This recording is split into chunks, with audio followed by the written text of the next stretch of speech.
afternoon and thanks for joining us. I'm Judy Simpson. Today we're on the Burlington waterfront to examine efforts to improve water quality in Lake Champlain and in the rivers and streams as well. Across the state, one of the main areas of emphasis is reducing phosphorus and other nutrients that come from urban development and from agriculture. UVM Extension is leading many of the research and technical assistance programs on Vermont farms. It's an effort that involves education, technology, and some specialized equipment. Across the fences, Keith Silva tells us now about farming, extension, and water quality. Even in winter, there's something growing in this field. Tucked under a blanket of snow is a crop of winter rye. It's what's called a cover crop, and it's one of the best tools and best practices to curb agricultural runoff and improve water quality. Our goal is to have a living, growing plant 12 months a year. That's the best case scenario. So we're looking for erosion control, which means you need to have the soil surface covered to sort of intercept raindrops. We're looking for nutrient cycling, so that there's something there capturing sunlight and utilizing the nutrients in the soil and holding it in the plant material. And then when you go to plant your next crop, it's more, you haven't lost it to the environment. UVM Extension has tasked faculty and staff across the state to conduct research, improve practices, and develop solutions like cover cropping to enhance soil health and better water quality.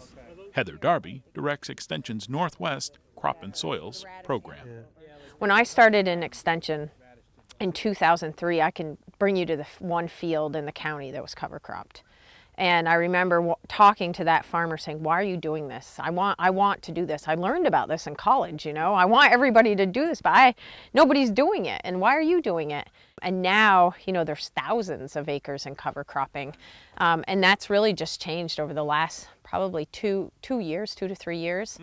And that's really exciting because now when you drive through Vermont in the fall, you don't see a lot of brown fields where the corn's been removed. You see green, and they're not weeds growing. You know, they're a soil protector, you know, a crop really, just a different kind.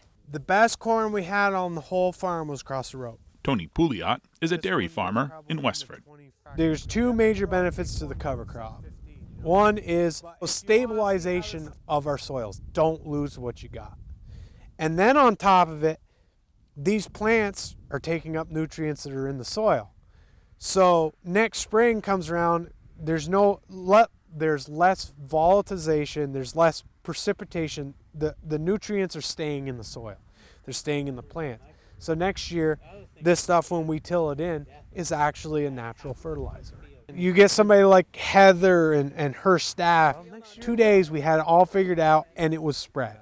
Without people like her that's had experience with this stuff, it's a shot in the dark. This utterly could have failed without somebody there saying, no, we've tried that. Don't use this, try this instead. So you need somebody to shine a light in the direction you need to head, and then you need to go find the light switch and turn it on. A cover crop needs to be planted right after harvest or immediately after planting a cash crop. This timing makes for a tight window for farmers to manage. To keep these windows open longer, UVM Extension is using a piece of equipment that stands out in any field at any time. They call it a high boy. It's a high clearance spray rig that's been modified to spray cover crop seed onto corn crops, standing corn crops. It's about 6'3" to 6'4" under the belly, and then the booms run about 9 feet in the air. It just drives over the corn. The corn just bends down and it stands back up. UVM and the agriculture community is working very hard to try to address the issues with the lake. Farmers have $500 to $700 per acre invested in a corn crop that they're letting UVM drive a machine that they've never seen before over the top of.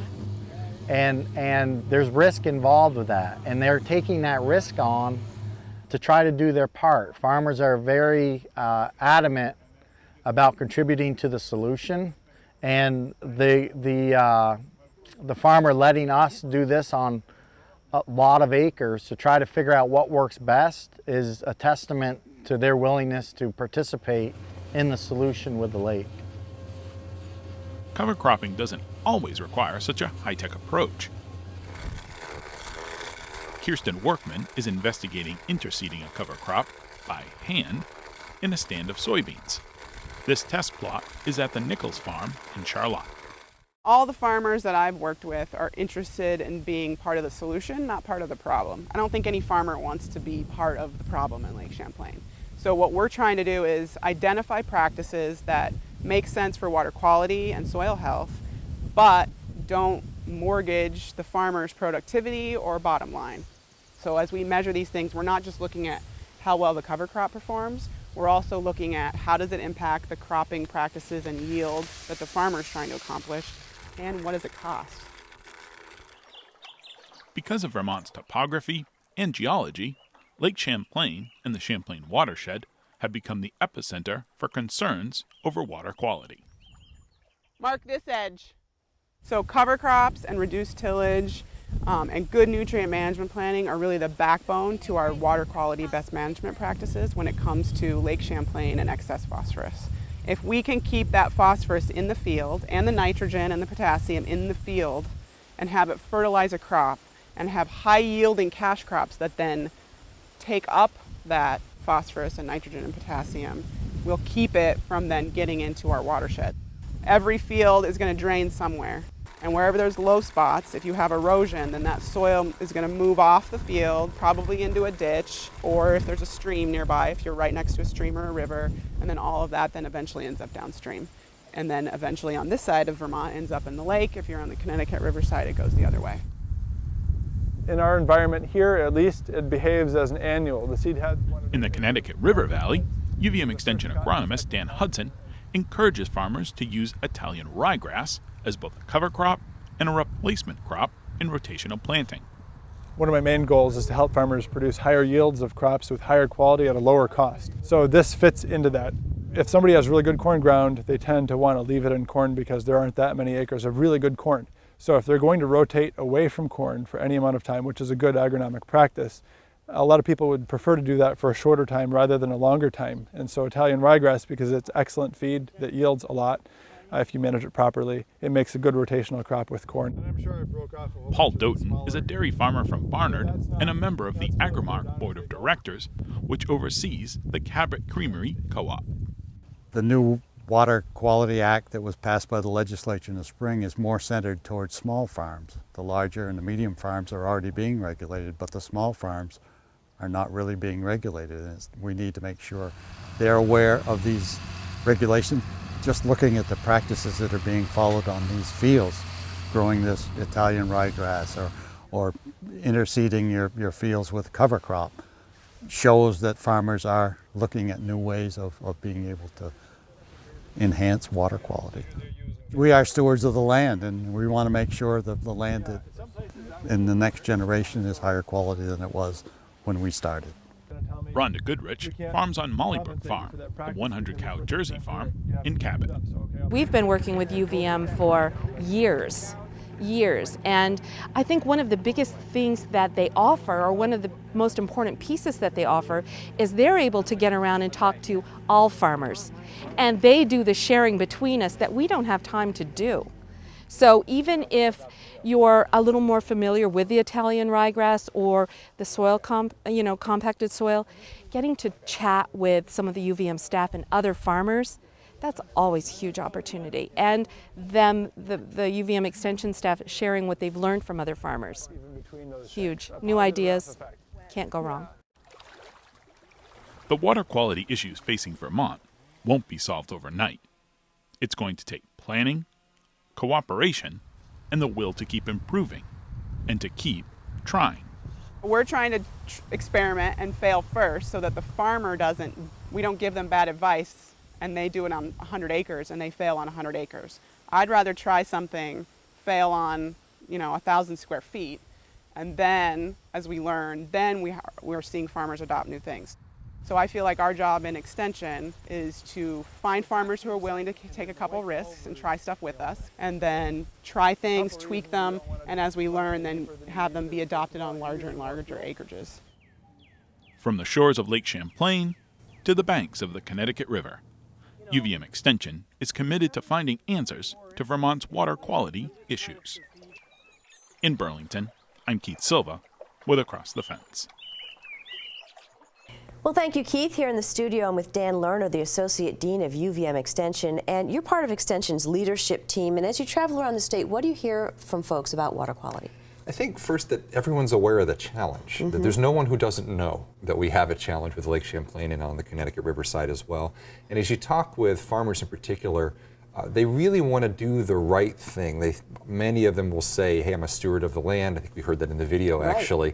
And they want to do the right thing when it comes to soil conservation and protecting our bodies of water. They also have businesses to run.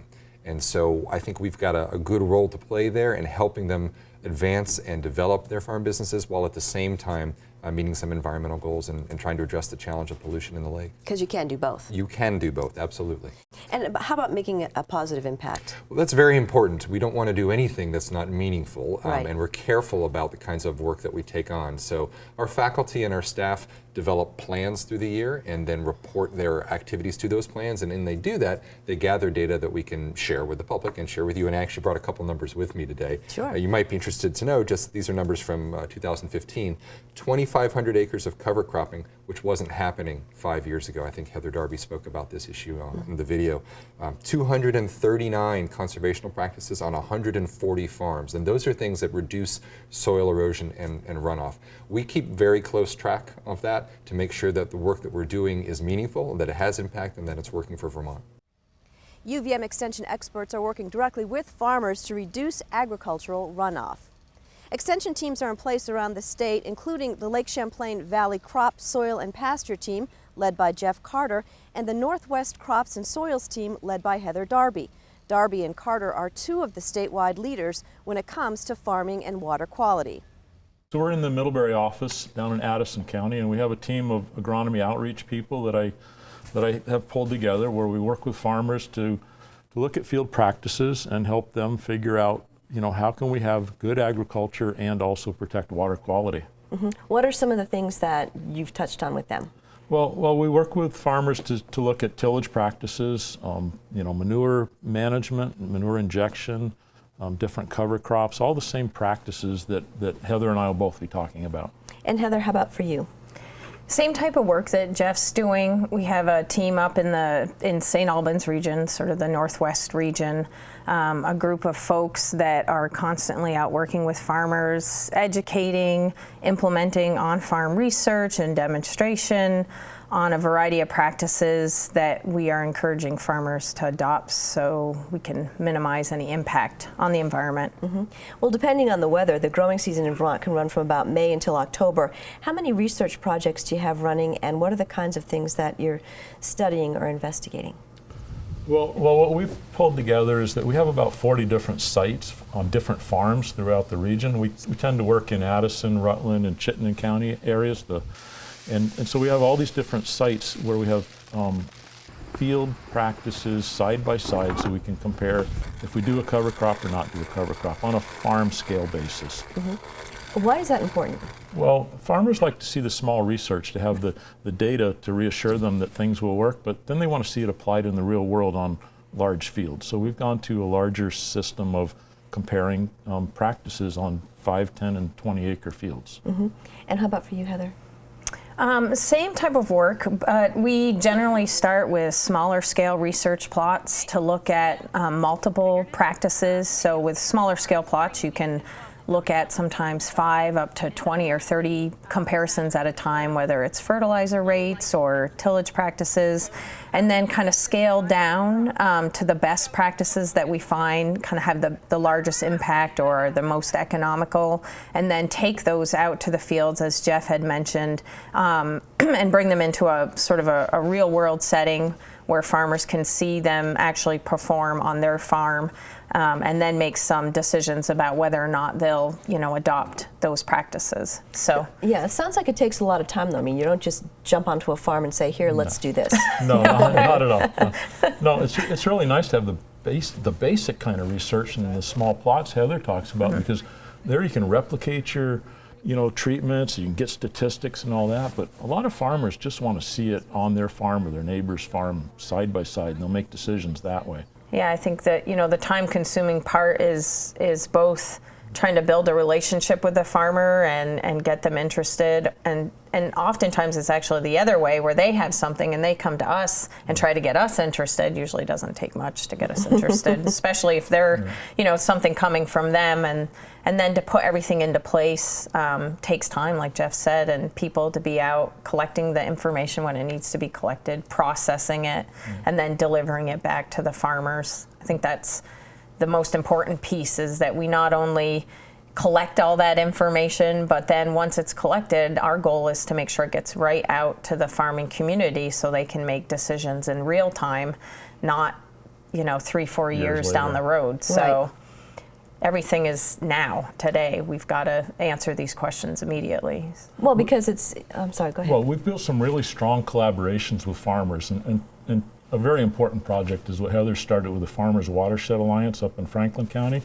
And then I have the Champlain Valley Farmer Coalition in Addison, Chittenden County.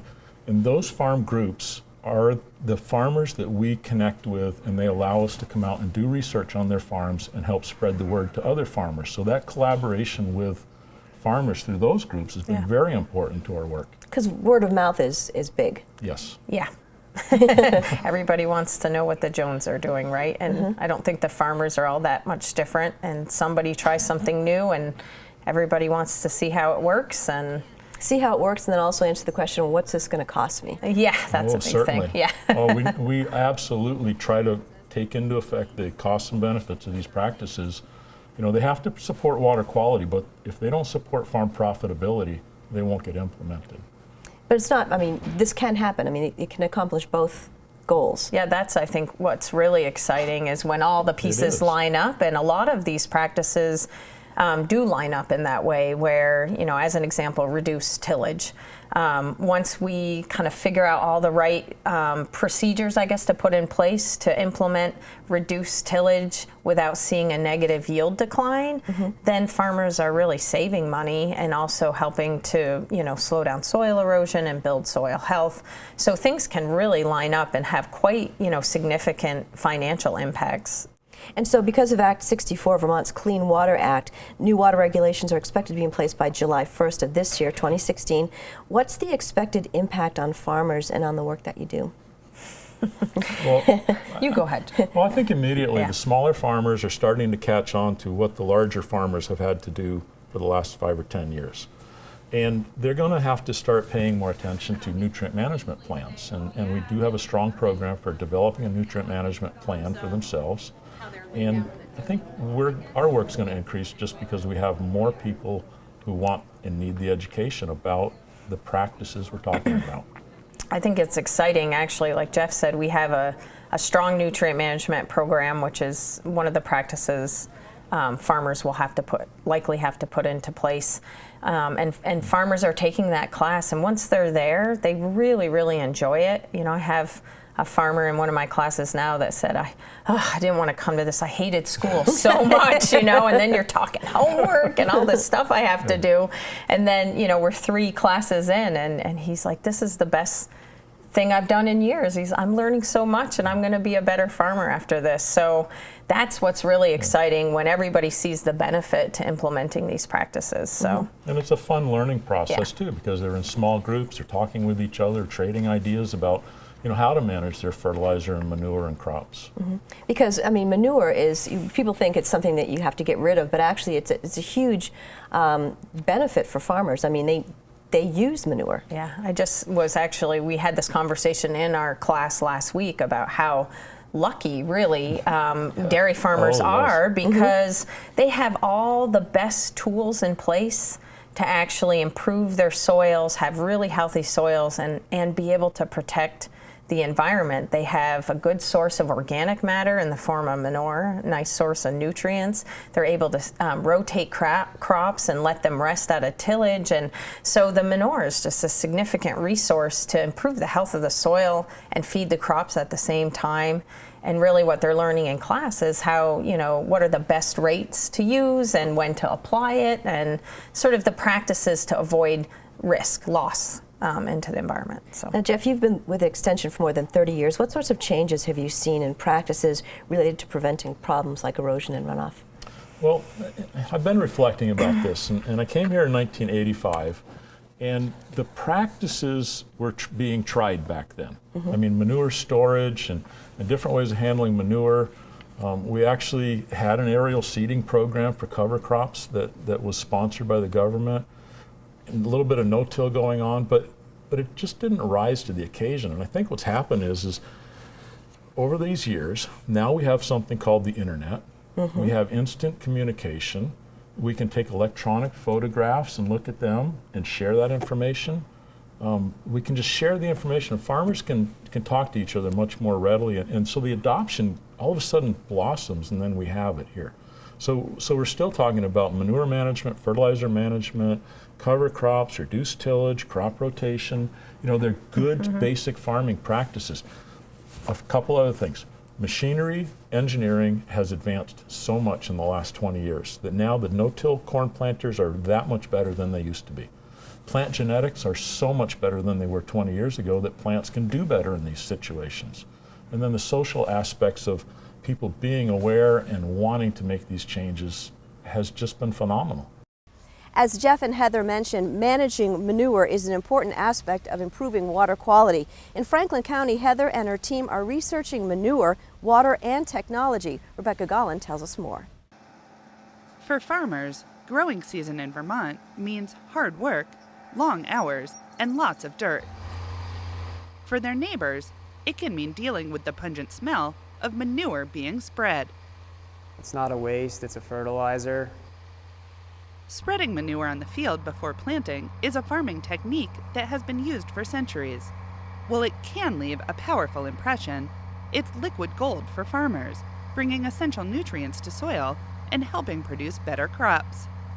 In the past, some farms would, go out and apply their manure. What they had, they distributed it to the fields, and that's the way that we've done manure application in Vermont and really across the country for a very, very long time.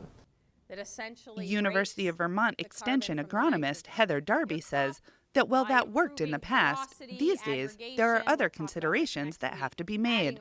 That includes both the quality and yield of the crops, as well as the water quality of Lake Champlain. St. Albans Bay watershed has been targeted through the EPA to essentially have significant reductions in phosphorus loading, and we have to figure out how to meet those reductions. Darby and her team recently received a $75,000 grant from the Agency of Natural Resources through their Ecosystem Restoration Program.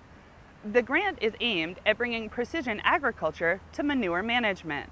That means using a variety of equipment and software to measure exactly how much manure is being spread and where. The project will use Global Positioning System, or GPS, and Geographic Information System, or GIS, to help detect the fluctuating nutrient needs within individual farm fields, and then enable manure spreaders to adjust application rates as needed. The project's focused in the Jewett Brook watershed, which is a watershed that has been identified as being impaired from nutrient and sediment runoff, some of that coming from agriculture.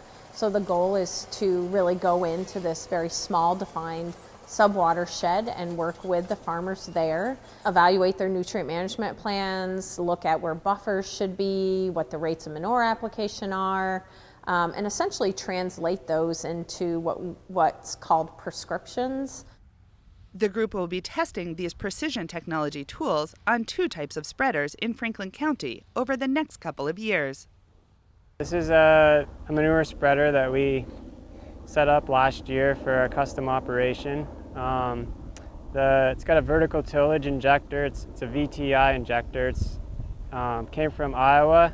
Scott Magnan does custom crop service and manure application out of his shop in St. Albans. Among many things, he helps clients figure out how to make a nutrient management plan to implement their prescription. He does that using a piece of technology that will make some farm neighbors cheer. Pulls the dirt, dirt's airborne, manure falls down, and then the dirt hits 2 closing discs and falls over it. It's a manure injector, and it buries its bounty beneath a layer of dirt, directing it to where the nutrients are needed the most, and, more importantly, no odor. Some people just hire us because of the odor, just if they're in a village and they want to have a good relationship with their neighbors. Magnan and Darby are helping area farmers integrate these new techniques, which will give the farmers greater flexibility over traditional broadcast spreading. The machines are outfitted with the equipment to monitor every aspect of the job. So we installed a display inside the cab where the operator can select the job he's doing, what piece of equipment he's doing, and the target rate and a prescription if it has one. And that's going to get a rates per gallon from the flow meter that's attached to the manure spreader. The new technology also helps whoever is doing the spreading ensure that their load ends up in the right place. You know, most nutrient management plans today are very paper-based, and so, you know, generally a custom applicator would have like a, you know, clipboard full of maps that kind of shows them where the buffers are and where, you know, what the manure application rate should be and how many times a year they should be applying manure. And that's really difficult to manage while you're driving. Darby hopes the end results will inform farmers about a safer and more efficient way to manage nutrients, while helping them track exactly what is going on and into their soil. At the end of the day, you know, this technology also records the rate of manure applications that are put on the fields. It gives the farmers a nice sort of recording of what actually happened. It helps the custom applicator really track what's going on, and it does it automatically, you know, through the program. So, you know, the goal is to make it easier for everyone so that implementation becomes easier and happens. Helping farmers learn new ways to keep their nutrients on the farm and out of Lake Champlain. In St. Albans, I'm Rebecca Gollin with Across the Fence. Thanks, Rebecca, and thank you for joining us. I'm Judy Simpson. I'll see you again next time on Across the Fence.